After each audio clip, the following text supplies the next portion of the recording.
আমার মনে হয় যে মূল কথাগুলো বলা দরকার ছিল সেগুলো চলে এসেছে শিক্ষা ব্যবস্থা।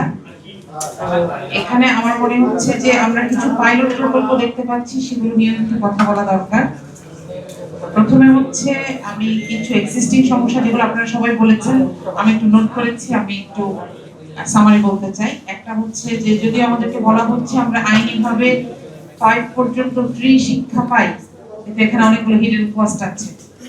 আমাদের বাচ্চাদের স্কুল উপকরণগুলো আমাদের কাছে অ্যাভেলেবল না, শুধু বই এবং স্কুলের বেতন ফ্রি করে দিলে স্কুল শিক্ষা ফ্রি হয় না।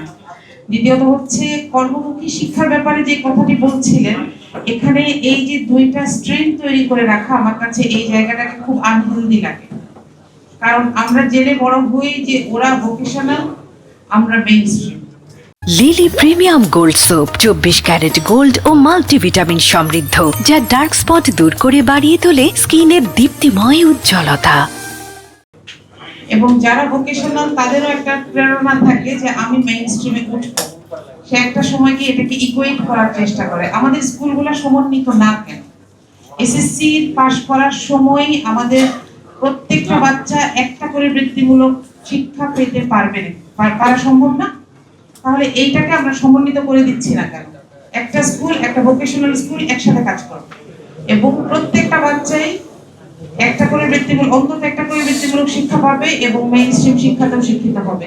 এটা করা ছাড়া আসলে আমরা ভোকেশনালকে মেইনস্ট্রিম আনতে পারছি না, আর মেইনস্ট্রিম ওই যে মাস্টার্স পাশের পরে আবার ওখানে গিয়ে অ্যাপ্লাই করছে।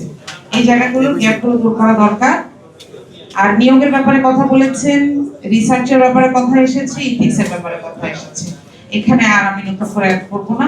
আমি কয়েকটি চলমান প্রকল্প নিয়ে একটু কথা বলতে চাই। প্রথমটা হচ্ছে মিড ডে মিল নিয়ে একটি আলাপ হচ্ছে এবং বাজেটে এটি আসতে যাচ্ছে, যার একটি পাইলট প্রকল্প আমরা দেখেছি।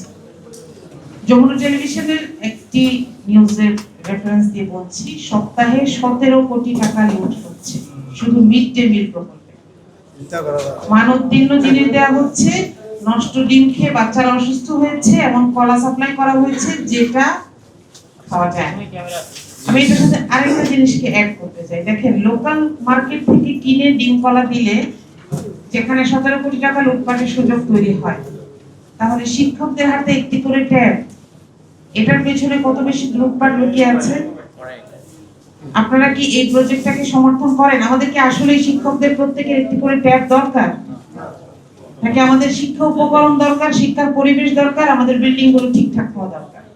নতুন করে একটি করে বিল্ডিং দেওয়ার কথা বলা হয়েছে, আমাদের পুরো বিল্ডিং গুলো কি ফাংশনিং, কোনো মেইনটেনেন্স আছে?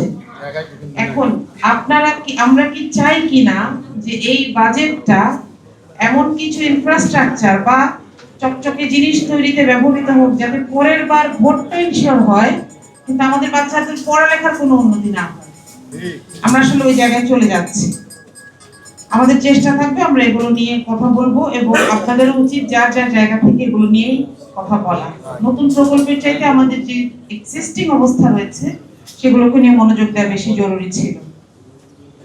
আর আরেকটা ইন্টারেস্টিং নাম্বার আমি আপনাদের বলতে চাই, যেটা হচ্ছে 25-26 যে অর্থ বছরটি আমরা পার করে এসেছি, আর হয়তো অল্প কিছুদিন আছে, সেখানে কারিকুলাম ডেভেলপমেন্টের জন্য মাত্র বরাদ্দ ছিল 1.7%, অর্থাৎ মূল বাজেটের 1.7% না, শুধু শিক্ষা বাজেটের 1.7%।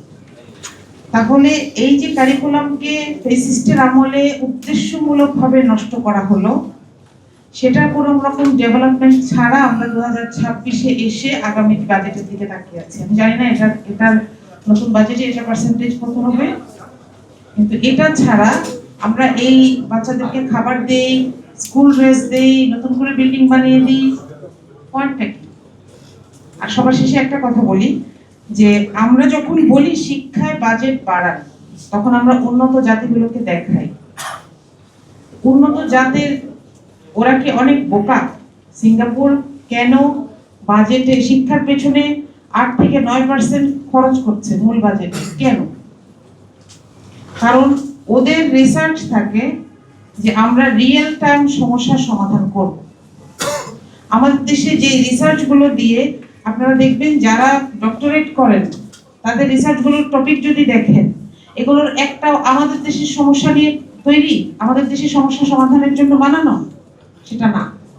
আমরা হাসাহাসি করি যে বুয়েট কেন রিক্সা বানাবে, কিন্তু আসলে হওয়ার কথা ছিল এটাই, ইউনিভার্সিটিগুলো রিয়েল টাইম সমস্যার সমাধান করবে এবং এটার মাধ্যমে ফান্ড নিয়ে আসবে। আমি যখন একজন বিদেশির সাথে কোলাবোরেশনের কথা বলছিলেন, কথাগুলো খুব ভালো লাগছিল, কিন্তু বিদেশের ইউনিভার্সিটি আমার সাথে কেন কোলাবোরেশন করবে? সে তো দেখবে যে আমি আমার লোকাল সমস্যার সমাধান করতে পারছি, তখন সে আমাকে ডেকে নিয়ে যাবে যে আপনি আমার দেশের লোকাল সমস্যার সমাধান করে নিয়ে যান। প্রত্যেকটা ইউনিভার্সিটি, আমেরিকার কয়টা ইউনিভার্সিটি সরকারি?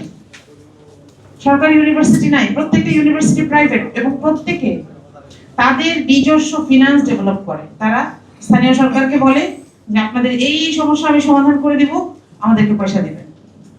আপনাদের ট্রাফিক জ্যাম সমাধান করে দিব, আমাকে পয়সা দিবেন। আপনাদের যাতায়াত ব্যবস্থা উন্নত করে দিব, আমাকে পয়সা দিবেন। এভাবে ইউনিভার্সিটিগুলো চলে।